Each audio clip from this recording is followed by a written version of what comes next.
ಕದಂಬ ನ್ಯೂಸ್ಗೆ ಸ್ವಾಗತ. ನಾನು ಸೋನಿಕಾ ಸುದೇಶ್. ಮೊದಲಿಗೆ ಮುಖ್ಯಾಂಶಗಳು. ಲೋಕಸಭಾ ಚುನಾವಣೆಗೆ ದಿನಾಂಕ ಘೋಷಣೆ ಹಿನ್ನೆಲೆ ಡಿಸಿ ಗೋವಿಂದ ರೆಡ್ಡಿ ಸುದ್ದಿಗೋಷ್ಠಿ. ಕರ್ನಾಟಕ ಲೇಖಕಿಯರ ಸಂಘದಿಂದ ವಿಶ್ವ ಮಹಿಳಾ ದಿನಾಚರಣೆ.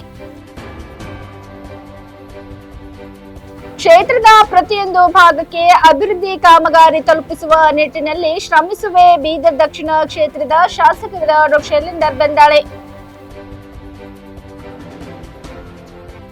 ಸಿಪಿಐಎಂ ಜಿಲ್ಲಾ ಸಮಿತಿಯ ಮೂಲಕ ಪ್ರತಿಭಟನೆ. ಸುದ್ದಿಯ ವಿವರಗಳು. ಬೀದರ್ ಲೋಕಸಭಾ ಕ್ಷೇತ್ರದಲ್ಲಿ ಒಟ್ಟು 18,45,429 ಮತದಾರರಿದ್ದಾರೆ. ಪುರುಷ ಮತದಾರರು 9,49,404 ಹಾಗೂ ಮಹಿಳಾ ಮತದಾರರು 8,95,931. ಇತರೆ ಮತದಾರರು 94. ಒಟ್ಟು 2,024 ಮತಗಟ್ಟೆಗಳಲ್ಲಿ ಮತದಾನ ನಡೆಯಲಿದೆ. ಏಪ್ರಿಲ್ 8 ಸಾಯಂಕಾಲ 5 ಗಂಟೆಯವರೆಗೆ ಮತದಾರರ ಪಟ್ಟಿಗೆ ಹೆಸರು ಸೇರಿಸಲು ಅವಕಾಶ ಕಲ್ಪಿಸಲಾಗಿದೆ.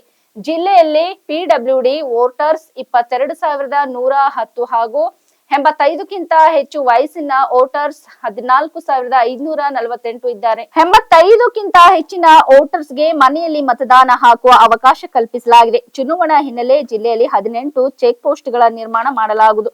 ಪ್ರತಿ ಚೆಕ್ ಪೋಸ್ಟ್ ನಲ್ಲಿ 2 ಸಿಸಿಟಿವಿ ಕಣ್ಗಾವಲು ಇರುತ್ತವೆ. ಸಾರ್ವಜನಿಕರು ಚುನಾವಣೆ ಸಂಬಂಧ ಯಾವುದೇ ದೂರು ಇದ್ರೂ ಸಿ ವಿಜಿಲ್ ಆಪ್ ಮೂಲಕ ನೀಡಬಹುದು. ಒಬ್ಬ ವ್ಯಕ್ತಿ 50,000 ಹಣ ಇಟ್ಟುಕೊಂಡ ಸಂಚರಿಸಲು ಅನುಮತಿ ಇದೆ. 50,000ಕ್ಕಿಂತ ಮೇಲಿದ್ದರೆ ಕಡ್ಡಾಯವಾಗಿ ದಾಖಲೆ ತೋರಿಸಬೇಕು. 12ನೇ ತಾರೀಕಿನಿಂದ 19 ತನಕ ನಾಮಪತ್ರ ತಗೋತೈತಿ. 19 ನಾಮಪತ್ರ ಸಲ್ಲಿಕೆ ಕೊನೆಯ ದಿನ. 20ನೇ ತಾರೀಕು ಸ್ಕ್ರೂಟ್ನಿ. ಸೊ 22ಕ್ಕೆ ನಾಮಪತ್ರಗಳನ್ನು ಹಿಂಪಡೆಯಲಿಕ್ಕೆ ಕೊನೆಯ ದಿನ. ಇನ್ನು ಮೇ 7 ಮತದಾನ ದಿನಾಂಕ. ಸೊ ಇವೆರಡು ಒಂದು ಪೇಜ್ ಇದೊಂದು ಬುಕ್ಲೆಟ್ ನಿಮಗೆ ಬಂದಿದೆ ಅಂತ ಹೇಳಿದ್ವಿ. ಸೊ ಈ ಬುಕ್ಲೆಟ್ನಿಂದ ಸ್ಟಾರ್ಟ್ ಮಾಡೋಂದ್ರೆ ಈಸಿ ಆಗಿದೆ. ಸೊ ಎಲ್ಲ ಇನ್ಫಾರ್ಮೇಷನು ರೆಡಿಮೇಡ್ ಇದೆ. ನಾವೇನು ಬಹುಶಃ ಎಕ್ಸ್ಪ್ಲನೇಷನ್ ಮಾಡೋದು ಭಾಳ ಇಲ್ಲ. ಸೊ ತಮಗೆ ಗೊತ್ತಿದ್ದಂಗೆ ಚಿಂಚೋಳಿ ಮತ್ತು ಆಳಂದ ಕಲಬುರಗಿ ಜಿಲ್ಲೆ 2 ಅಸೆಂಬ್ಲಿ ಕಾನ್ಸ್ಟಿಟ್ಯೂನ್ಸಿಗಳು ನಮ್ಮ ಬೀದರ್ ಲೋಕಸಭಾ ಕ್ಷೇತ್ರದ ವ್ಯಾಪ್ತಿಯಲ್ಲಿ ಬರ್ತಾವೆ. ಸೊ ನಮ್ಮ ಜಿಲ್ಲೆಯಲ್ಲಿ 6 ಅಸೆಂಬ್ಲಿ ಕಾನ್ಸ್ಟಿಟ್ಯೂನ್ಸಿಯಲ್ಲಿ 1528 ಪೋಲಿಂಗ್ ಬೂತ್ ಅದಾವೆ. ಲಾಸ್ಟ್ ಅಸೆಂಬ್ಲಿ ಎಲೆಕ್ಷನ್ಗೆ 1504 ಇದ್ದವು, ಈಗ 24 ಜಾಸ್ತಿ ಆಗ್ಯಾವ. So 1528 polling ಬೂತ್ಸು.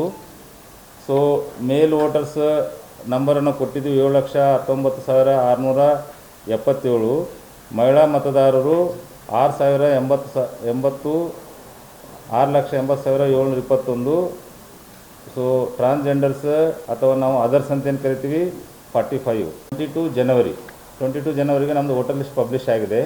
22 ಜನವರಿಯಿಂದ ಈಗಲೂ ಮತದಾರ ಪಟ್ಟಿಯಲ್ಲಿ ಹೆಸರು ನೋಂದಾಯಿಸಲಿಕ್ಕೆ ಕಂಟಿನ್ಯೂಸ್ ಅಪ್ಲಿಕೇಶನ್ ಬರ್ತಾ ಇದ್ದಾವೆ. ಅದಕ್ಕೆ ನಾವು ಕಂಟಿನ್ಯೂಸ್ ಅಪ್ಡೇಷನ್ ಅಂತ ಕರಿತೀವಿ. ಸೊ ಏಪ್ರಿಲ್ 8ನೇ ತಾರೀಕಿನವರೆಗೂ ಮತದಾರ ಪಟ್ಟಿಯಲ್ಲಿ ಹೆಸರು ಸೇರಿಸ್ಕೊಳ್ಳಿಕ್ಕೆ ಅಪ್ಲಿಕೇಶನ್ ಕೊಡಲಿಕ್ಕೆ ಟೈಮ್ ಇದೆ. ಏಪ್ರಿಲ್ 8ನೇ ತಾರೀಕು. ಇದು ತಾವು ದಯಮಾಡಿ ಸ್ವಲ್ಪ ಇವತ್ತು ನಾಳೆ ತಮ್ಮದು ನ್ಯೂಸ್ ಪೇಪರಲ್ಲಿ ಸ್ವಲ್ಪ ಚೆನ್ನಾಗಿ ಕವರ್ ಮಾಡಬೇಕು. ಏಪ್ರಿಲ್ 8ನೇ ತಾರೀಕು ಸಾಯಂಕಾಲ 5 ಗಂಟೆವರೆಗೂ ಸಹ ಮತದಾರ ಪಟ್ಟಿಯಲ್ಲಿ ಹೆಸರನ್ನು ಸೇರಿಸ್ಕೊಳ್ಳಿಕ್ಕೆ ಅಪ್ಲಿಕೇಶನ್ ಕೊಡಲಿಕ್ಕೆ ಅವಕಾಶ ಇದೆ.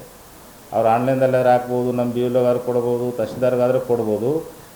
So 10 days before last day fixed for nomination ಅಂತಿದೆ.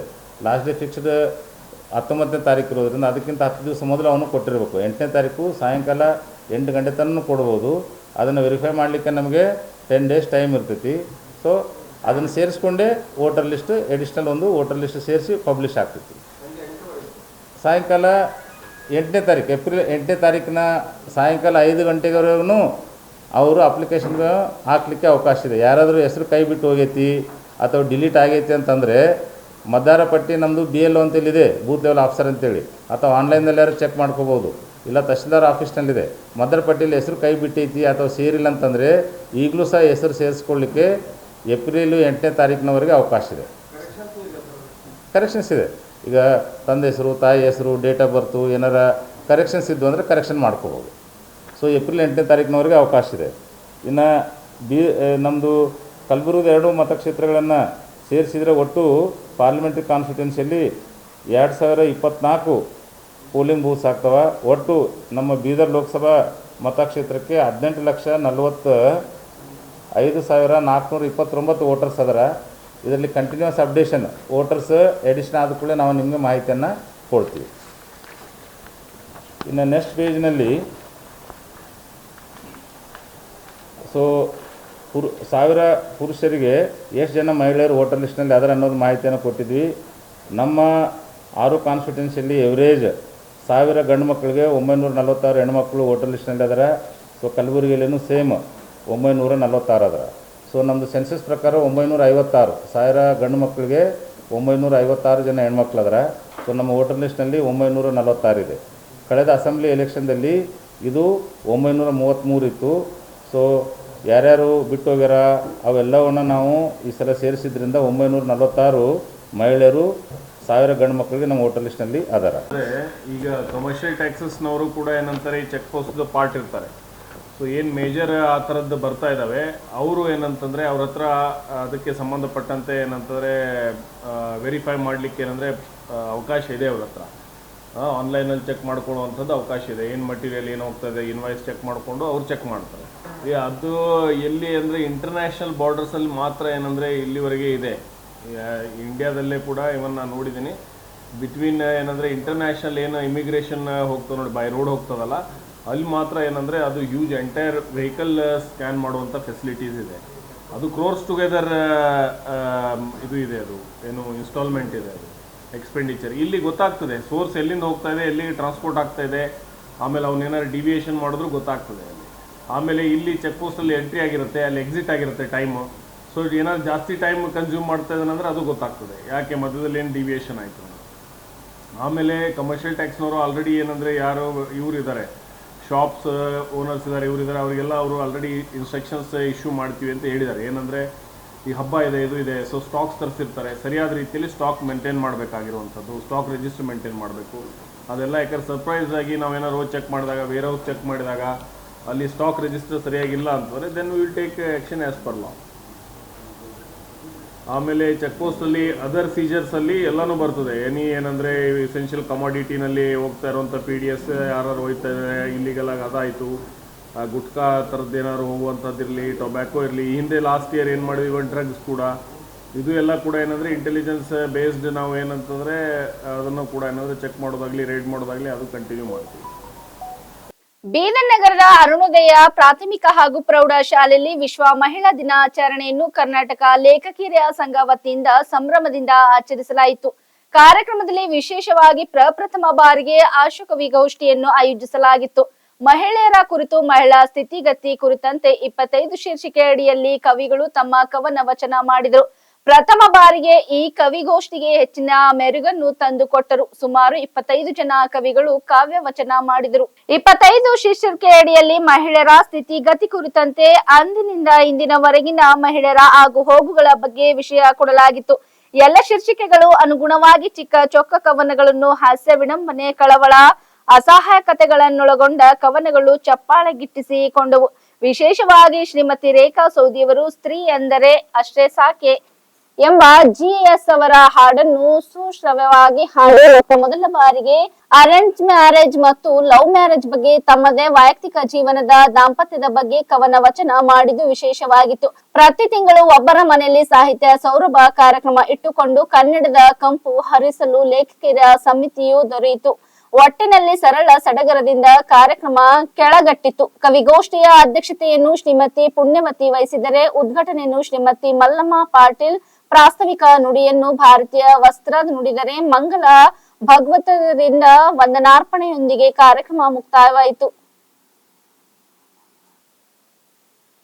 ಗ್ರಾಮೀಣ ಭಾಗದಲ್ಲಿ ಶಾಶ್ವತ ಮೂಲ ಸೌಕರ್ಯಗಳ ಅಭಿವೃದ್ಧಿಗೆ ಆದ್ಯತೆ ನೀಡುತ್ತಾ ಬರುತ್ತಿದ್ದೇನೆ. ಗೆಲುವಿನ ಬಳಿಕ ಕ್ಷೇತ್ರದ ಪ್ರತಿಯೊಂದು ಭಾಗಕ್ಕೆ ಅಭಿವೃದ್ಧಿ ಕಾಮಗಾರಿ ತಲುಪಿಸುವ ನಿಟ್ಟಿನಲ್ಲಿ ಹಗಲಿರುಳು ಶ್ರಮಿಸುತ್ತಿರುವೆ ಎಂದು ಬೀದರ್ ದಕ್ಷಿಣ ಕ್ಷೇತ್ರದ ಶಾಸಕರಾದ ಡಾ ಶೈಲೇಂದರ್ ಬೆಲ್ದಾಳೆ ಅವರು ಹೇಳಿದರು. ಬೀದರ್ ದಕ್ಷಿಣ ಕ್ಷೇತ್ರದ ಬಹುವರ್ಷಗಳ ಬೇಡಿಕೆಯಾಗಿದ್ದ ಆಣದೂರು ಗ್ರಾಮದಿಂದ ಅತಿವಳ ಗ್ರಾಮದವರೆಗಿನ 1,16,00,000 ರೂಪಾಯಿ ವೆಚ್ಚದ ರಸ್ತೆ ಕಾಮಗಾರಿಗೆ ಚಾಲನೆ ನೀಡಿ ಮಾತನಾಡಿದರು. ಈ ರಸ್ತೆಯಲ್ಲಿ ವಾಹನ ಸವಾರರು ಭಾಲ್ಕಿ ಗ್ರಾಮಕ್ಕೆ ಹಾಗೂ ಸುಪ್ರಸಿದ್ಧ ದೇವಸ್ಥಾನಗಳಾದ ಹೊನ್ನೇಕೆರೆ ಸಿದ್ದೇಶ್ವರ, ಶನಿ ಮಹಾತ್ಮ, ಗಾಯ್ಮುಖ್, ಮೈಲಾರ್ ಮಲ್ಲಣ್ಣ ದೇವಸ್ಥಾನಕ್ಕೆ ತೆರಳುವ ಹಿರಿಯರು, ಮಹಿಳೆಯರು, ಮಕ್ಕಳು ತೊಂದರೆ ಅನುಭವಿಸುತ್ತಿದ್ದರು.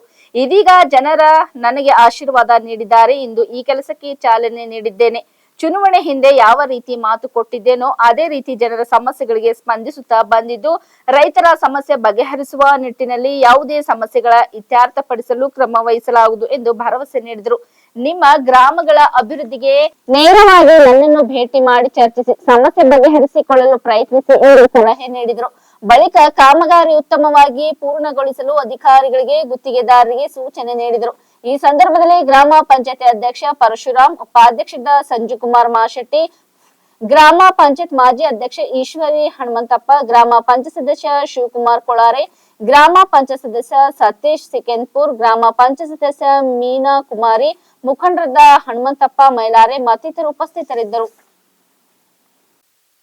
ಇಂದು ಸಿಪಿಐಎಂ ಜಿಲ್ಲಾ ಸಮಿತಿಯ ಮೂಲಕ ಪ್ರತಿಭಟನೆ ನಡೆಸಲಾಯಿತು. ನರೇಗಾ ಕೂಲಿಯನ್ನು ಬಾಕಿ ಉಳಿಸಿಕೊಂಡ, ಬರ ಪರಿಹಾರ ಕೊಡಲಾರದ, ರಾಜ್ಯದ ತೆರಿಗೆ ಹಣ ಕೊಡಲಾರದೆ, ಬೆಂಬಲ ರೈತರ ಬೆಳೆಗೆ ಎಂಎಸ್ಪಿ ನಿಗದಿ ಕಾಯ್ದೆ ಮಾಡದ, ದೇಶದ ಭಾವೈಕ್ಯತೆ ಮುರಿಯಲು, ಪ್ರಜಾಪ್ರಭುತ್ವ ವ್ಯವಸ್ಥೆ ನಾಶ ಮಾಡಲು ಸಿಎ ಕಾಯ್ದೆ ಮಾಡಿದ, ರೈತರ ಸಾಲ ಮನ್ನಾ ಮಾಡದೆ ಪ್ರಧಾನಮಂತ್ರಿಯವರು ಕಲಬುರಗಿಗೆ ಬಂದಿದ್ದಾರೆ. ಚುನಾವಣೆಯನ್ನು ಮುಂದಿಟ್ಟುಕೊಂಡು ಸುಳ್ಳುಗಳಿಂದ ಜನರನ್ನು ದಿಕ್ಕು ತಪ್ಪಿಸಲು ಪ್ರಧಾನಮಂತ್ರಿಯವರು ಷಡ್ಯಂತ್ರ ಮಾಡುತ್ತಿದ್ದಾರೆ.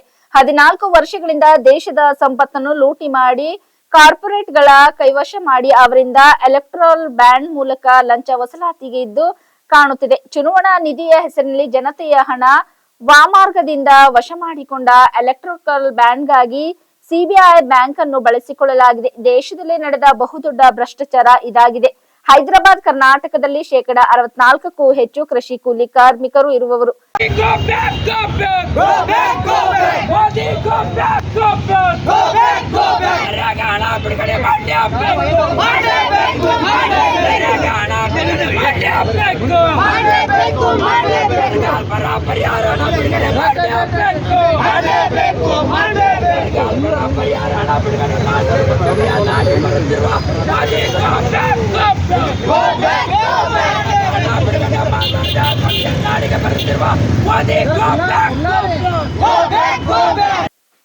ತಾಲೂಕಿನ ನಾಗರನಹಳ್ಳಿ ಗ್ರಾಮದಲ್ಲಿ ರಸ್ತೆ ಕಾಮಗಾರಿ ಕೆಲಸ ಕೈಗೊಂಡು 6 ತಿಂಗಳಿಗೆ ಕಾಲಿಟ್ಟಿದ್ದು ಸಂಪೂರ್ಣವಾಗಿ ಕೆಲಸ ಪೂರ್ಣಗೊಳಿಸದೆ ಅರ್ಧಕ್ಕೆ ನಿಲ್ಲಿಸಿದರು. ರಸ್ತೆಯ ಪಕ್ಕದಲ್ಲಿರುವ ಶಾಲಾ ಮಕ್ಕಳಿಗೆ ಹಾಗೂ ಅಂಗನವಾಡಿ ಮಕ್ಕಳಿಗೆ ರಸ್ತೆಯಿಂದ ಬರುವ ಧೂಳಿನಿಂದ ತುಂಬಾ ತೊಂದರೆ ಆಗುತ್ತಿತ್ತು. ಅದೇ ರೀತಿ ರಸ್ತೆಯ ಅಕ್ಕಪಕ್ಕದ ಮನೆಯವರಿಗೆ ಜಲ್ಲಿಕಲ್ಲು ಮಿಶ್ರಿತ ರಸ್ತೆಯಲ್ಲಿ ಬರುವಂತಹ ಧೂಳಿನಿಂದ ತೊಂದರೆ ಅನುಭವಿಸುವಂತಾಗಿದೆ. ಅದರಲ್ಲೂ ಈ ಭಾಗದಲ್ಲಿ ದಿನನಿತ್ಯ ಸಾರ್ವಜನಿಕ ದ್ವಿಚಕ್ರ ವಾಹನ, ಆಟೋಗಳು ಸಂಚರಿಸಿ ರಸ್ತೆಗೆ ಹಾಕಿರುವ ಜಲ್ಲಿಕಲ್ಲು ಮಿಶ್ರಿತವಾದ ರಸ್ತೆ ಸಂಚಾರಕ್ಕೆ ಸಮಸ್ಯೆ ಆಗಿದ್ದು, ಇದಕ್ಕೆ ಸಂಬಂಧಿಸಿದ ಅಧಿಕಾರಿಗಳು ಮತ್ತು ಗುತ್ತಿಗೆದಾರರು ರಸ್ತೆಯನ್ನು ಸಂಪೂರ್ಣಗೊಳಿಸಿ ಸಂಚಾರಕ್ಕೆ ಅವಕಾಶ ಕಲ್ಪಿಸಿಕೊಡಬೇಕೆಂದು ಕರುನಾಡ ಯುವಜನ ವೇದಿಕೆಯ ಮಂಡ್ಯ ಜಿಲ್ಲಾ ಪ್ರಚಾರ ಸಮಿತಿ ಅಧ್ಯಕ್ಷ ಸಾಯಿಕುಮಾರ್ ಎನ್ಕೆ ರವರು ಗುತ್ತಿಗೆದಾರರ ವಿರುದ್ಧ ಆಕ್ರೋಶ ವ್ಯಕ್ತಪಡಿಸಿದರು. ಕೃಷ್ಣರಾಜಪೇಟೆ ತಾಲೂಕು ಕಸ್ಬಾ ಹೋಬಳಿ ಬಳ್ಳೆಕೆರೆ ಗ್ರಾಮ ಪಂಚಾಯತಿಗೆ ಒಳಪಡುವ ನಾಗರನಹಳ್ಳಿ ಗ್ರಾಮ. ಸುಮಾರು 6 ತಿಂಗಳ ಹಿಂದೆ ರಸ್ತೆ ಕಾಮಗಾರಿ ಮಾಡ್ತೀವಿ ಅಂದ್ಬಿಟ್ಟು ಇರೋ ರಸ್ತೆನ ಕಿತ್ತಾಕಿರ್ತಾರೆ. ರಸ್ತೆ ಕಾಮಗಾರಿ ನಿಂತು 6 ತಿಂಗಳಾಗಿದೆ. ಅಕ್ಕಪಕ್ಕ ಮನೆ ಜಲ್ಲಿ ಮಿಶ್ರಿತ ರಸ್ತೆ, ಅಕ್ಕಪಕ್ಕ ಮನೆ ಜನಗಳಿಗೆ ತುಂಬ ತೊಂದರೆ ಆಗ್ತೈತೆ. ಮತ್ತು ಪಕ್ಕದಲ್ಲಿ ಅಂಗನವಾಡಿ ಇದೆ, ಮತ್ತು ಸ್ಕೂಲ್ ಇದೆ. ಆ ಮಕ್ಕಳಿಗೆಲ್ಲ ತುಂಬ ತೊಂದರೆ ಆಗ್ತೈತೆ. ಇಲ್ಲಿ ಬರುವಂಥ ಧೂಳು ದುಸಿಯಿಂದ ನಮ್ಮ ಗ್ರಾಮದಾಗೆ ತುಂಬ ತೊಂದರೆ ಆಗ್ತೈತೆ. ಅದರಲ್ಲೂ ನಮ್ಮ ನಾಗರನಹಳ್ಳಿ ಗ್ರಾಮದಲ್ಲಿ ಗಾರೆ ಕೆಲಸ ಮಾಡಿಕೊಂಡು, ಕೂಲಿ ಕೆಲಸ ಮಾಡಿಕೊಂಡು ಮಧ್ಯರಾತ್ರಿ 12 ಗಂಟೆವರೆಗೂ ಕೂಡ ವೆಹಿಕಲಲ್ಲಿ ಅಂದರೆ ದ್ವಿಚಕ್ರ ವಾಹನದಲ್ಲಿ ಹೋಗ್ತಾ ಇರ್ತಾರೆ, ಬರ್ತಾ ಇರ್ತಾರೆ. ಅವರು ಪಡುವಂಥ ಒಂದು ಕಷ್ಟಗಳನ್ನು ನೋಡೋಕ್ಕಾಗಲ್ಲ. ಎಷ್ಟೋ ಜನ ಬಿದ್ದಿದ್ದಾರೆ, ಎದ್ದಿದ್ದಾರೆ, ನೋವು ಅನುಭವಿಸಿದ್ದಾರೆ, ಎಷ್ಟೋ ಜನ ಕೈ ಕಾಲು ಮುರ್ಕೊಂಡಿದ್ದಾರೆ. ಆ ರೀತಿ ನಾನು 2 ಸಲ ಬಿದ್ದಿದ್ದೀನಿ. ಆ ರೀತಿ ಸಮಸ್ಯೆಗಳಾಗ್ತಾಯಿದೆ. ದಯವಿಟ್ಟು ನಾವು ಸಂಬಂಧಪಟ್ಟ ಅಧಿಕಾರಿಗಳಿಗೆ ಕೇಳ್ಕೊಳ್ಳೋದೇನು ಅಂದರೆ, ನಮ್ಮ ಗ್ರಾಮಕ್ಕೆ ಬಂದು ನಿಂತಿರೋಂಥ ಒಂದು ರಸ್ತೆ ಕಾಮಗಾರಿಯನ್ನು ಪೂರ್ಣಗೊಳಿಸಬೇಕು. ಇಲ್ಲ ಅಂತ ಅಂದರೆ ನಮ್ಮ ಕರುನಾಡು ಯುವಜನ ವೇದಿಕೆ ವತಿಯಿಂದ ಉಗ್ರ ಹೋರಾಟ ಮಾಡಬೇಕಾಗ್ತದೆ ಅಂದ್ಬಿಟ್ಟು ಎಚ್ಚರಿಕೆ ನೀಡ್ತಾ ಇದ್ದೀವಿ. ಇಲ್ಲಿವರೆಗೆ ಸುದ್ದಿ ಕೊಟ್ಟಿದ್ದು ನಾನು ಸೋನಿಕಾ ಸುದೇಶ್. ಮುಂದಿನ ಸುದ್ದಿಯೊಂದಿಗೆ ಮತ್ತೆ ಭೇಟಿಯಾಗೋಣ. ವಂದನೆಗಳು.